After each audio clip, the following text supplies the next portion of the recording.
A lot of leaders and innovators talk about disrupting healthcare, but what does that really mean? And how does one actually do it? On Life-Centered Healthcare, we dive into these questions and more, talking to innovators who are leveraging Clay Christensen's theories to transform our healthcare ecosystem. I'm Ann Summers-Hogg, Senior Research Fellow of Healthcare at the Clayton Christensen Institute, and I hope these stories help inspire you along your journey to transform health and care. Hello, listeners. Welcome back to another episode of Life-Centered Healthcare.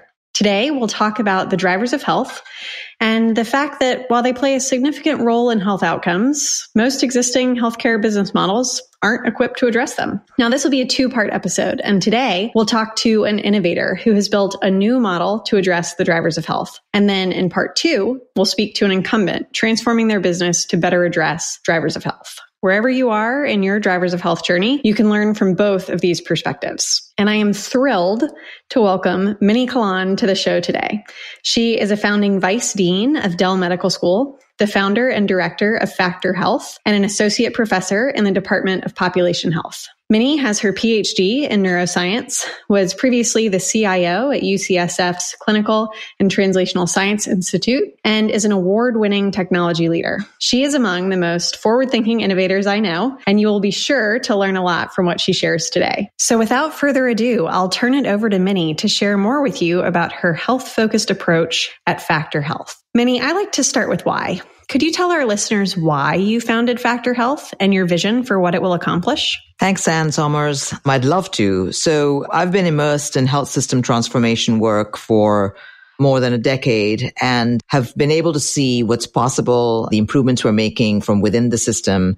But in the meanwhile, as more attention has been focused on the broader drivers of health, I saw an opportunity to really re-envision where we begin in addressing health issues. So even as I saw folks in the clinical enterprise embrace some of the social and non-medical drivers of health, it was still starting from where they were comfortable, which was within the clinic, starting at a hospital, beginning to screen as necessary, referring people to services. But as I thought about the possibility, I thought we might be missing the biggest area of opportunity by starting in the clinic. And so we began by saying, what happens if you start in people's lives?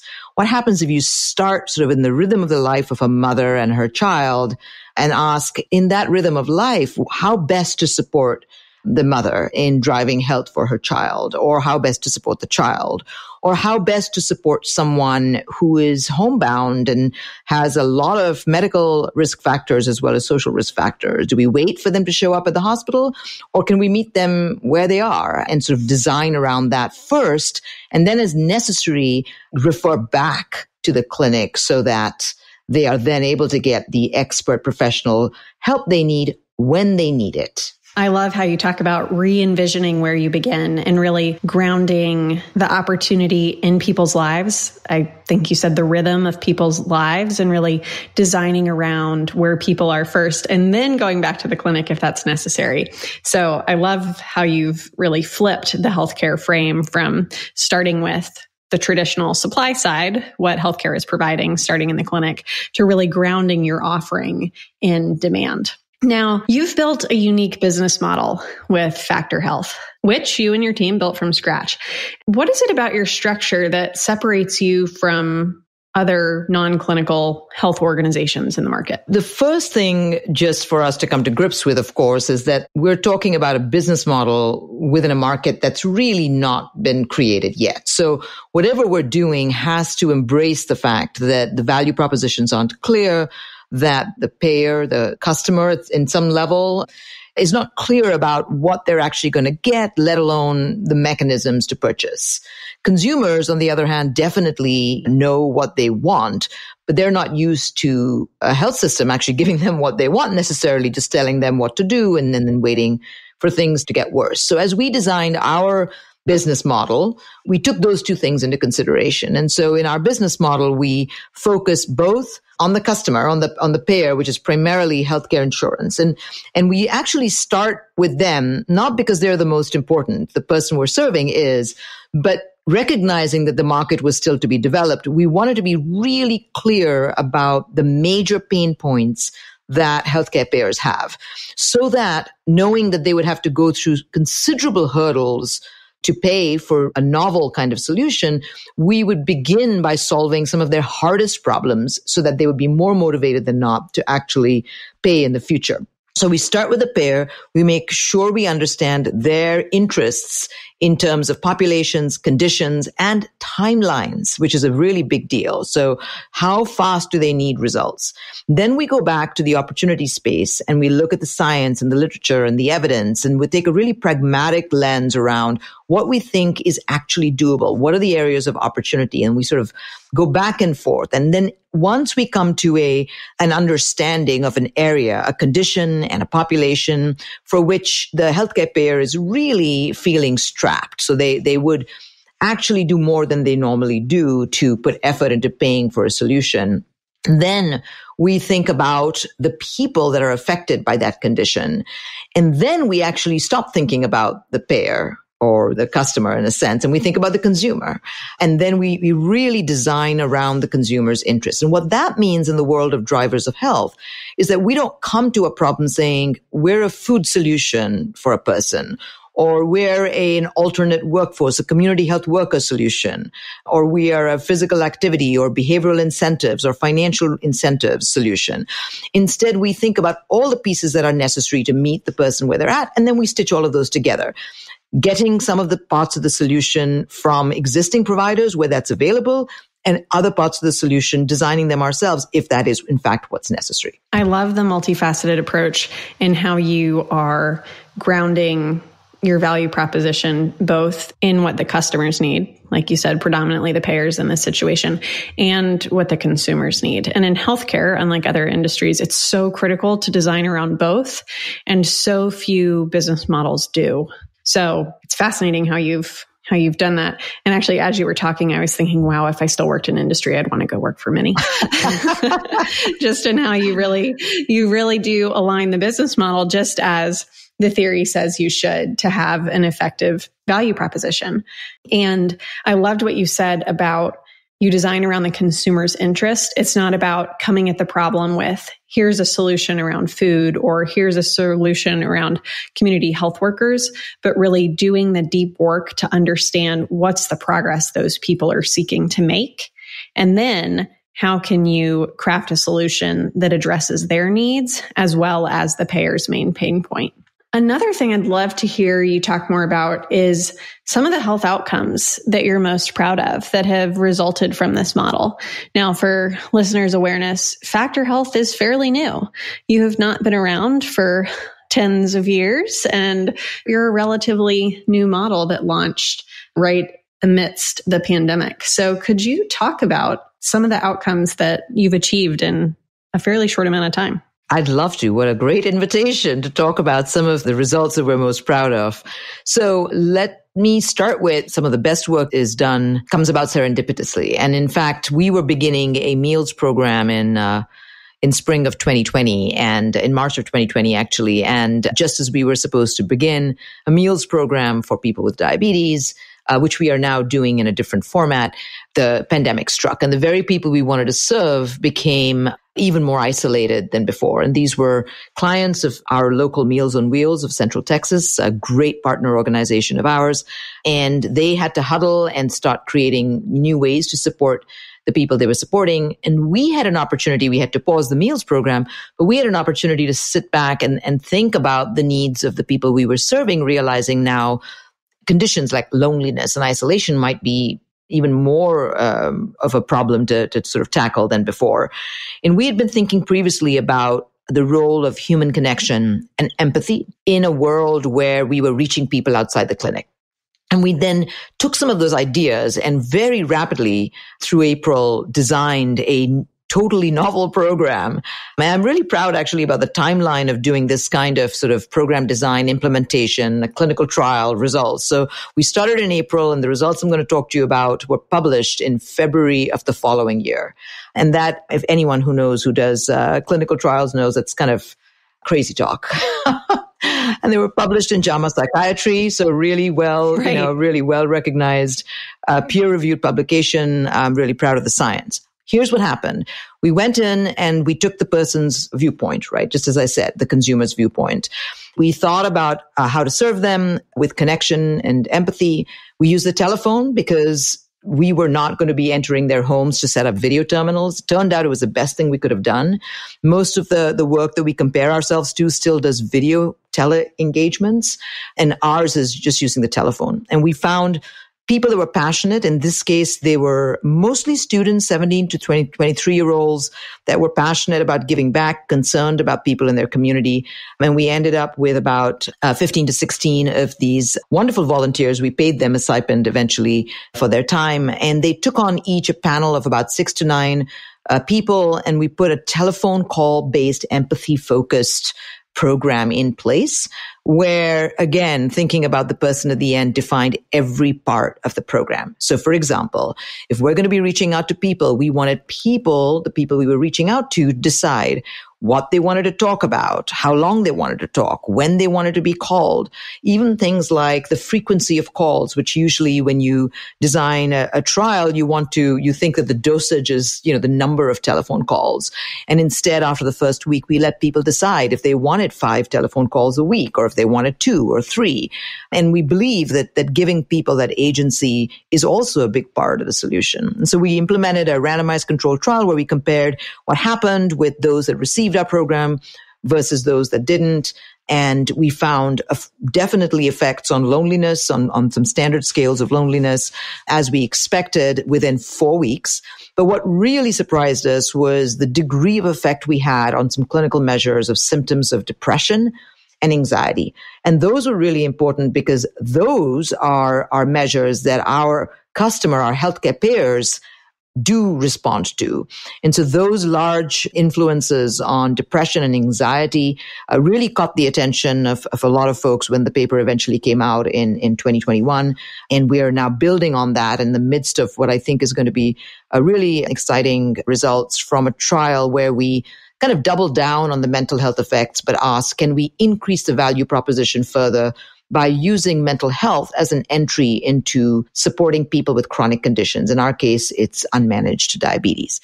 So that's one example of results that we sort of stumbled into in some ways, but our focus on the customer and consumer kept the discipline going, and which is why I think we were able to get the results that we saw. That's so impressive.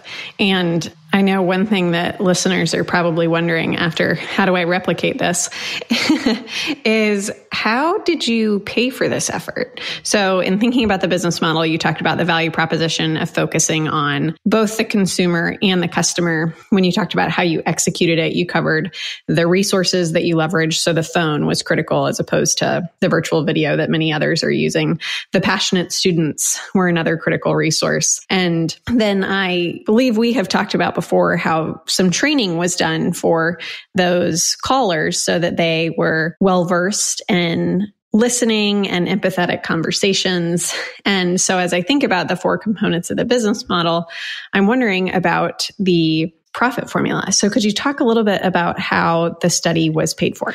The study was paid for through one of the reasons we're able to do this work is we have an amazing partnership with a foundation in Texas called the Episcopal Health Foundation, whose own strategic plan focuses on health, not just healthcare. And so, it is a match made in heaven, and I am tremendously grateful for their bet on me, on Factor Health, the team.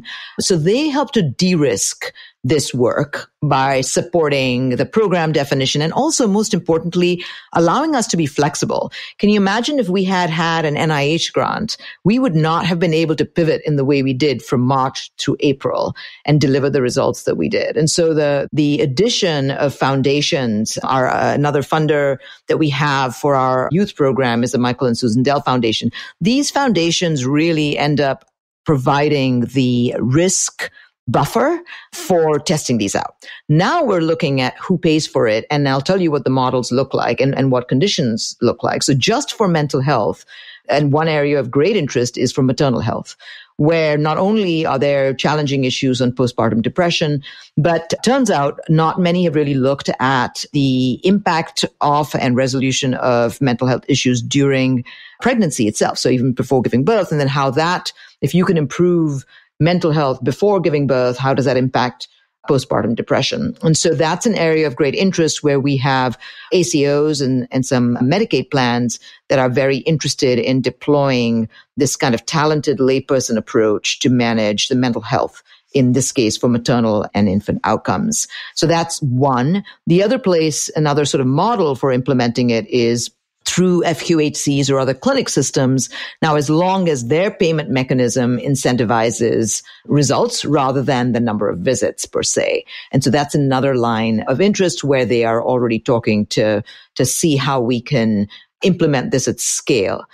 We added the diabetes focus, which is the trial we're currently in that I'm really excited about, because if we're able to demonstrate amplified impact not only on mental health, but on managing people's unmanaged diabetes, then the value proposition just is blown out of the water. And we're excited about where that takes us, and even more doors would open. I think a key takeaway there for listeners is the power of the alignment between what you as a founder are trying to do and your funder's goals. When you talked about the role of the foundation and how they really provided a risk buffer and allowed you to be flexible because you both had the same goal of improved health as the output. And now, because of that and the foundation you were able to create with the Sunshine Calls program, you have all this interest from other payers. So it really goes to show the role that philanthropy can play in bridging a business model from its early days to a more sustainable long-term trajectory. So thanks for explaining that. And as I've said, you've built such a unique business model that's grounded in what both consumers and customers really desire. And you've shown in a very short amount of time that your interventions improve health and it's cost effective. So I'm sure many listeners are wondering, what can they learn as they go to replicate your approach? So my question for you is, what would you advise other innovators who are looking to impact drivers of health through new business models?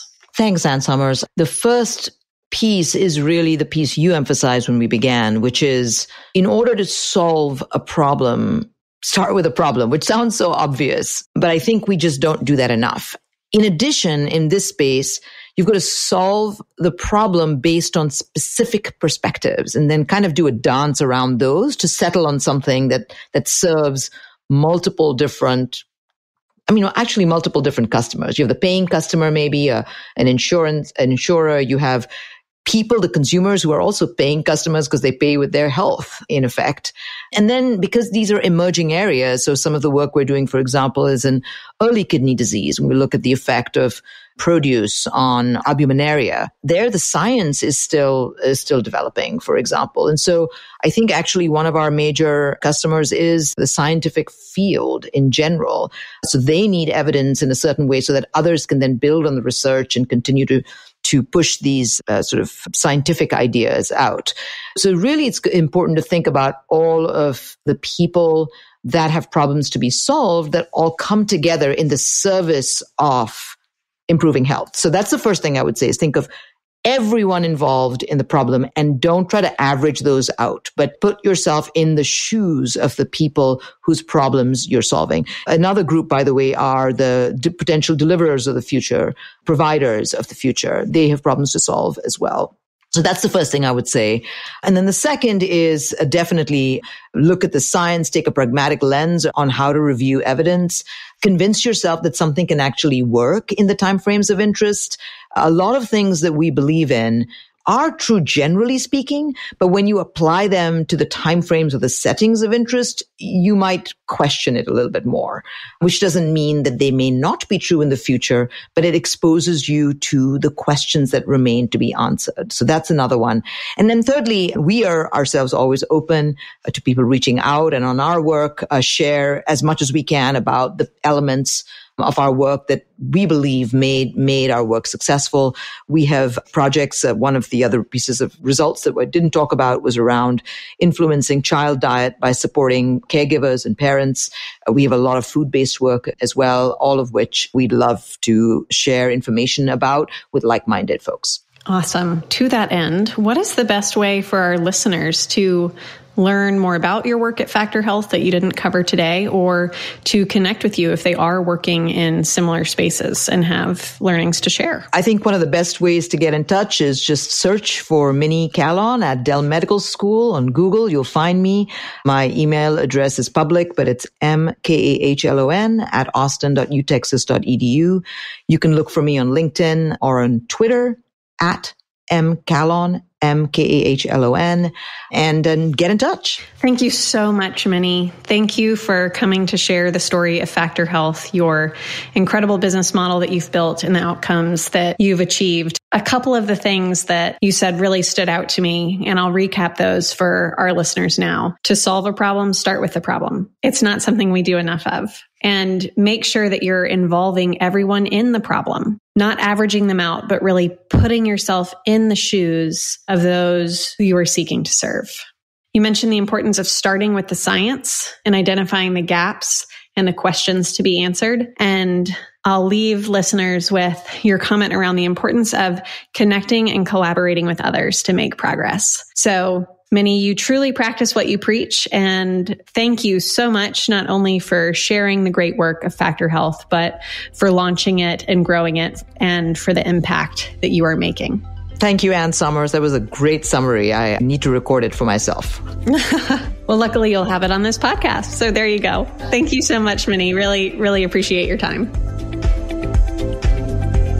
Thank you for listening to Life-Centered Healthcare. If you like what you heard, please leave a review on Apple, Spotify, or wherever you're listening. And for more of the latest in healthcare, check out our website, christenseninstitute.org. You can sign up for our newsletter and read our latest industry insights. Until next time, have a wonderful day, everyone.